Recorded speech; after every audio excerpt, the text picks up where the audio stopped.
ჩვენი მონაწილეობა ამ სამიტში და რის შესაძლებლობებს როგორ ერთმანეთს ძალიან მნიშვნელოვანი ფორმატია, სადაც ევროპელ ლიდერებთან გვაქვს საუბრის საშუალება, გუშინაც ახსამზე ქონდა საშუალება, რომ არაერთ ლიდერს გავსაუბრებოდეთ.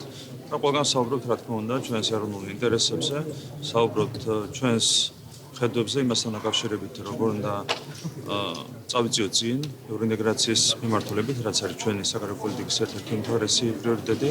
გუშინ მქონდა საინტერესო გაცვლა მოსაზრეების, იდეების ევროპელ ლიდერებთან და აქტიურად გამოვიყენებთ დღესაც ამ ფორმატს იმისათვის, რომ მაქსიმალურად ვისაუბროთ ჩვენს ეროვნულ ინტერესებზე, ჩვენს ევროპელ პარტნიორებთან. განსვლა გექნებათ პანელურ დისკუსიას და რაზე გააკეთებთ აქცენტს? თემა არის ეკონომიკა და ევროპის ეკონომიკური ინტერესები, მათ შორის დაკავშირებადობის კუთხით, მინერალების კუთხით და თქვენ იცით, რომ საქართველოს ამ კუთხით აქვს ძალიან სერიოზული პოტენციალი, მათ შორის სერიოზული სატრანზიტო პოტენციალი და რა თქმა უნდა, ამაზე გვექნება საუბარი ჩვენს ევროპულ პარტნიორებთან.